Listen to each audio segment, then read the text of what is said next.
आप कहते हो कि मंदिर से जाते समय नंदी के कानों में कहकर चले जाओ। बैठिए बैठिए बैठिए बैठिए। बहुत सुंदर प्रश्न है आपके, बहुत भाव से और आनंद से आपने करा, और जनमानस के कल्याण के प्रश्न है ये, केवल आपके लिए नहीं है, ये सबके लिए इतने जोरदार प्रश्न है। जो गलती भी करते होंगे तो इसको सुधार सकते। आपने कहा कि नंदी के कानों में कहना चाहिए। लोग हंसते हैं, कहते हैं बताओ वो नंदी के कानों में भगवान को कहना चाहिए। वैसे तो हम आपको एक बात बता दें कि दुनिया के लोग किसी दूसरे धर्म की कभी हंसी नहीं उड़ाते। दुनिया के लोगों को दूसरे का धर्म अच्छा लगता है। दुनिया के लोग सबसे ज्यादा हंसी उड़ाते हैं तो हमारे सनातन धर्म की ही उड़ाते हैं, और उसे खुद उड़ाते हैं, दूसरा उड़ाने वाला नहीं होता।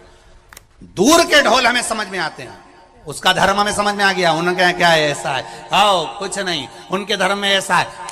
कितना आनंद हमें दूसरे के धर्म में लग रहा है, और हमारा सनातन धर्म हमको बुरा लगता है, हमारे सनातन धर्म हमें बुरा लगने लगा। अरे भाई,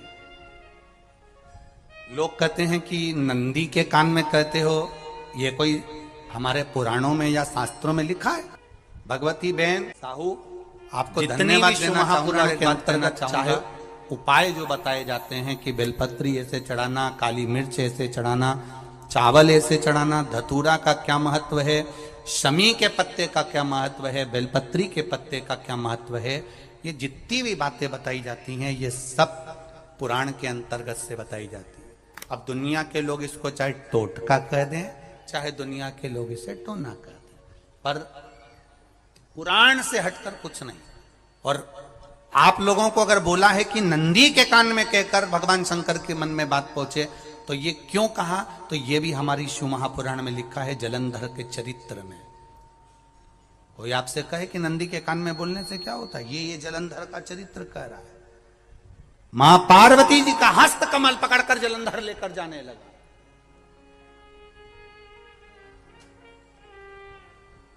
वृंदा का पति लेकर जा रहा। वृंदा तो भगवान की भक्ति में लीन रहती थी, उसको तो जलंधर को सबसे ज्यादा तकलीफ थी नारायण से, पर शिव के पास आ गया, क्योंकि ईर्षा प्रवृत्ति, अभी कथा में कहा, कोई कोई ऐसा होता है जिसको तुमसे बेर नहीं होता तो भी अंदर से ईर्षा जाग जाती है। कोई कोई ऐसा होगा जिसको अंदर से ईर्षा जागती है, अपने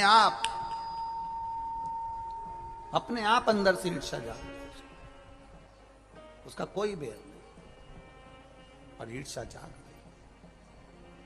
भीतर से ईर्षा जाग।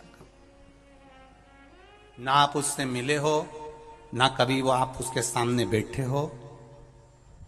कई लोग किसी ना किसी की बुराई करते हैं तो हम लोग पूछ भी लेते हैं, क्यों साहब उनसे मिलकर आए हो क्या तुम? कभी नहीं मिल किया है, कभी उनका सामना हुआ नहीं हुआ, तो फिर बुराई क्यों कर रहा? एक ने कर दी थी इसलिए हमारे ध्यान में था तो हमने भी कर दी। लो, वो कुआं में डूब के मरेगा तो तू भी मरेगा का? नहीं। नंदी सामने बैठा है, गणेश जी को मालूम पड़ गया, कार्तिकेय को मालूम पड़ गया, मां पार्वती जी का हस्त कमल जलंधर ने पकड़ लिया और लेकर चला। मालूम पड़ गया, तब नहीं रहा गया। गणेश जी को क्रोध आ गया और गणेश जी महाराज आए, शिव जी को जगाने लगे, पिताजी पिताजी पिताजी कर कर जगाया, उठो पिताजी, पिताजी उठिए, पिताजी जागिए, पिता को जगा रहे हैं। भगवान शंकर नहीं उठे, तप में लीन थे। क्या करें हम?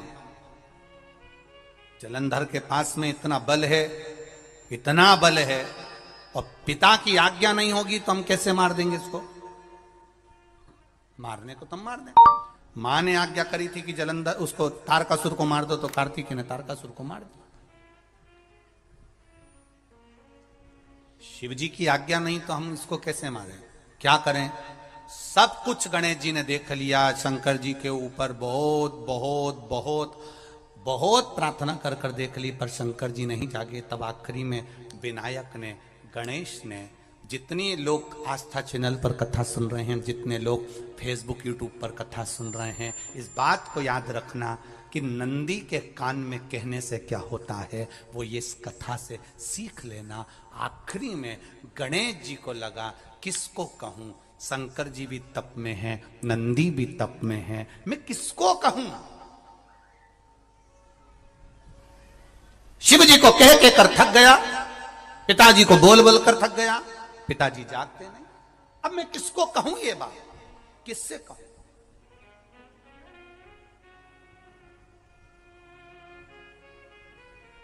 विनायक गए सीधे अब नंदी के पास में। नंदी भी तप में लीन थे, शंकर जी की ओर मुख था, शंकर जी की ओर मुख था। गए और जाकर तुरंत विनायक ने नंदी के कानों में जाकर कहा, नंदीश्वर, मैया का हाथ पकड़कर जलंधर लेकर जा रहा है, पिताजी तप में लीन है, कृपा करिए ना। बस केवल नंदी के कान में कहा, गणेश जी दूर हट गए। नंदी के कान में कहा, शंकर जी के नेत्र खुल गए, शिव जी के नेत्र खुले। ध्यान देना जरा, इस शिव महापुराण की, आशुतोष शिव महापुराण की कथा, जो कथा यहां कही जा रही है, यह कथा पहले के चरित्रों में सुनने को नहीं मिली होगी। जरा ध्यान देना इस संवाद पर, जितने लोग आस्था चैनल पर, जितने फेसबुक यूट्यूब पर सुन रहे हैं। सनातन धर्म की हंसी उड़ाने वाले कह देते हैं नंदी के कान में कहने से क्या होता है, नंदी के सामने जाकर बोलने से क्या होता है, नंदी के पास बैठकर बोलने से क्या होता है, नंदी के पास बैठकर शंकर जी का मात्र दीदार करने से क्या होता है, दर्शन करने से क्या होता है। वो अच्छे से समझ लेना, जो लोग सनातन धर्म पर उंगलियां उठाते हैं वो अच्छे से समझ लें इस बात को।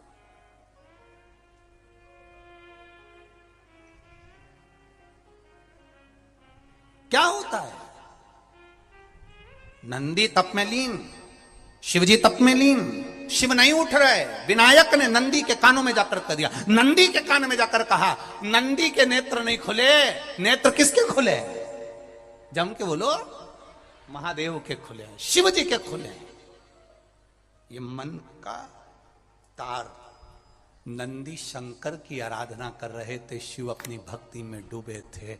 यहां कहा, यहां पहुंचा, जो दिल में था उस तक बात पहुंच गई। नंदी के दिल में शिव थे, तुम कहे, नंदी ने शंकर तक बात पहुंचा दी। वो सूत्र जो बंधा था दिल से दिल तक का, वो पहुंच गया। वो सूत्र जो दिल से दिल तक बंधा हुआ था, मन से बंधा हुआ था, खबर वहां तक पहुंच गई, खबर पहुंच गई। लुटाइए, ये मौका मिला है आनंद का, दिल से प्रेम लुटाओ।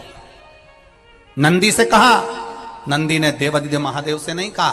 केवल नंदी आंख बंद कर कर बैठे थे, कहते सही भगवान गणेश के शब्द शिव जी तक पहुंच गए। शिव जी के नेत्र खुल गए और उन्होंने जलंधर के पास पहुंचकर पार्वती जी का हस्त कमल छुड़वाया। जरा विचार करिएगा, आप नंदी से कहते हो मेरे महादेव तक बात पहुंच जाती है। आपको केवल नंदी से प्रेम से कहना है, नंदीश्वर मेरे बाबा, ए मेरे बाबा, आप रोज शिव जी को लेकर भ्रमण पर निकलते हो, मुझे बहुत दुख है, आप मेरे दुख को मिटाने के लिए मेरे दरवाजे पर क्यों नहीं आते। नंदीश्वर से कहा, शिव जी तक बात पहुंच जाएगी, शंकर के नेत्र आपके लिए खुल जाएंगे और महादेव आपके यहां खड़ा मिलेगा, मेरा महादेव आपके पास में खड़ा मिलेगा। आशुतोष महापुराण की कथा कहती है, लोग कहते हैं नंदी को कहने से क्या होता है, ये शिव पुराण कह रही है, कहा वहां तक पहुंचा, दिल से दिल का कंटेक्ट। हम कई बार कहे आपको, आप लोगों ने सुना होगा शिव महापुराण में कि बहुत दुख हो जिंदगी का, बहुत दुख तकलीफ, जैसे वो बहन ने लिखा, मेरे कर्जे में लदालुम हो गई, तकलीफ बढ़ गई, शरीर का रोग था, 15-20 साल हो गए, आराम नहीं, बेटे भी व्यसन में डूबने लगे, क्योंकि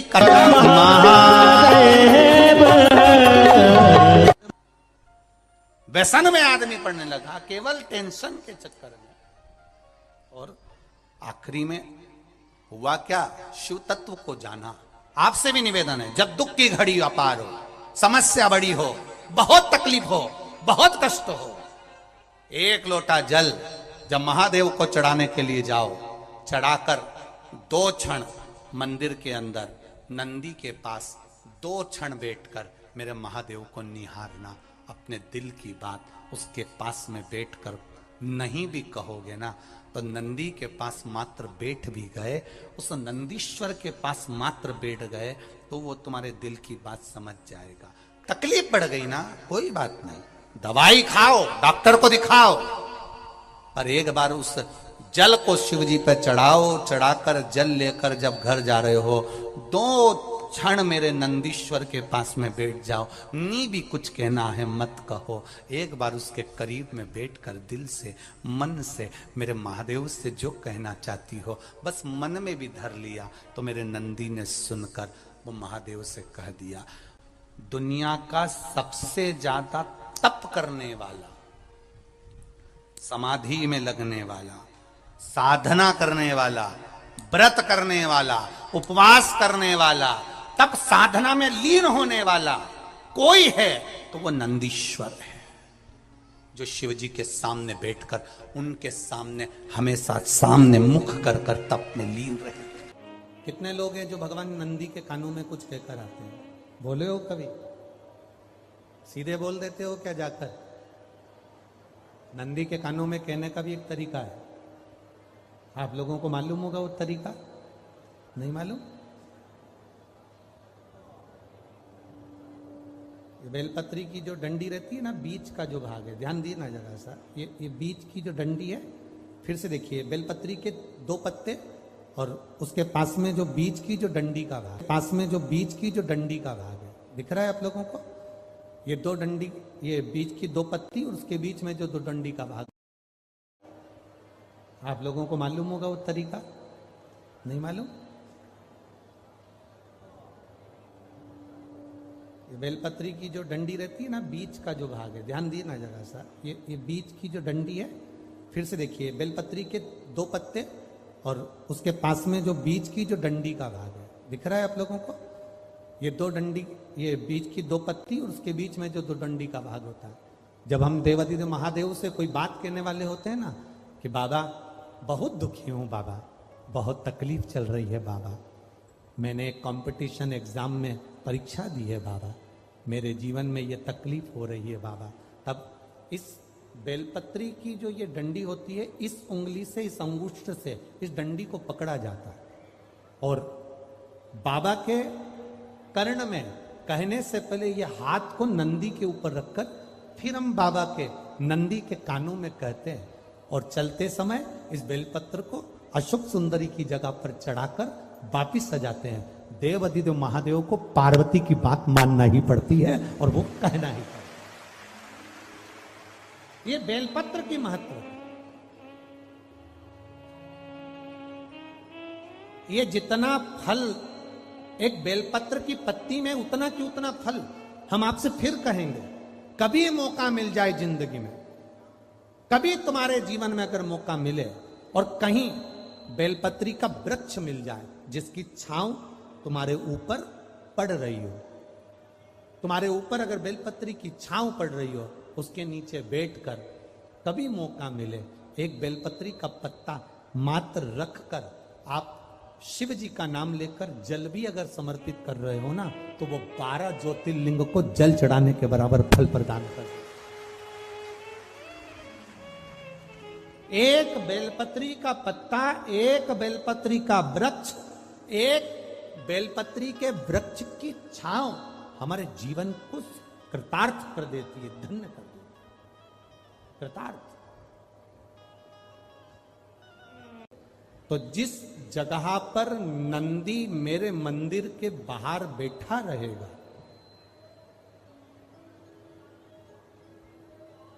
नंदी जिस जगह पर मेरे मंदिर के बाहर बैठा रहेगा, सुयशा उसके कर्णों में, कर्णों के करीब में तू स्वयं विराजमान रहेगा।